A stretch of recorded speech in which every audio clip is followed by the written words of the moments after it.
સર્વને મારા જય શ્રી કૃષ્ણ, જય માતાજી. આપ સર્વેનું મારી યુટ્યુબ ચેનલમાં હાર્દિક સ્વાગત છે. તારીખ 16 ડિસેમ્બરથી પ્રારંભ થતા ધનુર્માસની પૂર્ણાહુતિ તારીખ 14 જાન્યુઆરીએ થશે. તો આજરોજ તારીખ 16 ડિસેમ્બર ધનુર્માસ પ્રારંભ હોય ત્યારે ભગવાનનું ધ્યાન ધરી ભગવાનને પ્રસન્ન કરવાનો માસ એટલે ધનુર્માસ. તો આજે આપણે ધનુર્માસનો મહાત્મય શ્રવણ કરીશું. તો વિડીયોને અંત સુધી જરૂરથી નિહાળજો. વિડીયો પસંદ આવે તો લાઈક અને શેર કરવાનું ભૂલતા નહીં. તારીખ 16 ડિસેમ્બર એટલે ધનુર્માસનો શુભ પ્રારંભ. આ દિવસથી મંદિરોમાં પ્રાતઃકાળથી જ ભક્તો ધ્યાન, ભજન, કીર્તન, શાસ્ત્રોના પઠન કરવા લાગે છે. ભક્તજનો પોતાના ઘરમાં પણ આ ધનુર્માસ દરમિયાન ધર્મ આરાધના કરી મોક્ષપદ માટે પુરુષાર્થ કરે છે. તારીખ 16 ડિસેમ્બરથી તારીખ 14 જાન્યુઆરી સુધી એટલે કે માંગલિક કાર્ય કોઈ મોટા ભાગે કરતું નથી. આ માસમાં લગ્ન, મકાનનું વાસ્તુ આદિ કરવામાં આવતા નથી. તેની પાછળનું રહસ્ય એવું માનવામાં આવે છે કે પૂર્વ દિશા સૂર્યની છે, પશ્ચિમ દિશા વિરોધી એવા શનિની છે.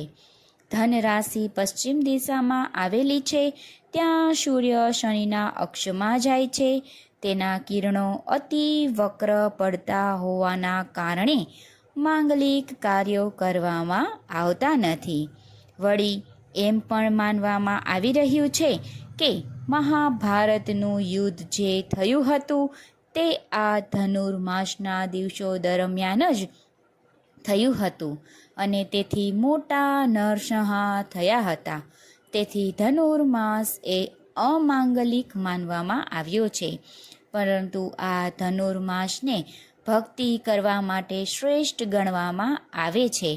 તેથી જ આ માસમાં ભક્તજનો ધૂન, ભજન, કીર્તન, ધ્યાન, શાસ્ત્રોનું પઠન પાઠન આનંદ અને ઉલ્લાસથી કરે છે.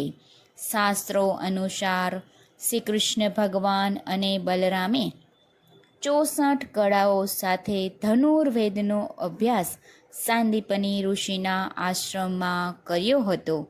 તેથી આ ધનુર્માસ વિદ્યાભ્યાસ માટે શ્રેષ્ઠ ગણવામાં આવે છે. ધનુર્માસમાં સ્વામિનારાયણ સંપ્રદાયના અનેક મંદિરોમાં પણ ધનુર્માસની ઉજવણી કરવામાં આવે છે. સૌ સંતો ભક્તો મંગલા આરતીના દર્શન કરી મહામંત્રની ધૂન કરે છે, ધ્યાન કરે છે, કથા વાર્તા કરે છે. સંતો મંદિરોમાં અને ભક્તો પોતાના ઘરે ભગવાનનું ચરિત્રગાન કરે છે.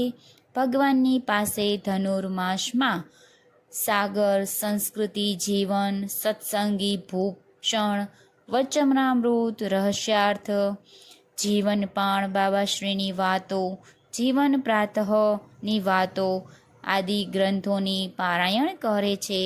તેથી આવા પાવનકારી ધનુર્માસમાં આપણે અવશ્ય ધ્યાન, ધૂન, કીર્તન અને ધર્મગ્રંથોનું પઠન કરી અને આધ્યાત્મિક દિવ્ય સુખને પામવાનો પ્રયત્ન કરીએ. આમ ધનુર્માસ એ 16 ડિસેમ્બર આજથી શરૂ થઈ 14 જાન્યુઆરી એટલે મકર સંક્રાંતિના દિવસ સુધી આપણે ભક્તિમય જીવન પસાર કરીએ, પ્રભુમાં લીન થવાનો અનેરા અવસરને પ્રાપ્ત કરીએ. સમગ્ર ગ્રંથોનું પઠન કરીએ અને જેટલે થઈ શકે તેટલા ભજન કીર્તન કરી અને પ્રભુમાં લીન થવાનો પ્રયત્ન કરીએ. તો બધાને મારા ધનુર્માસના જય શ્રી કૃષ્ણ.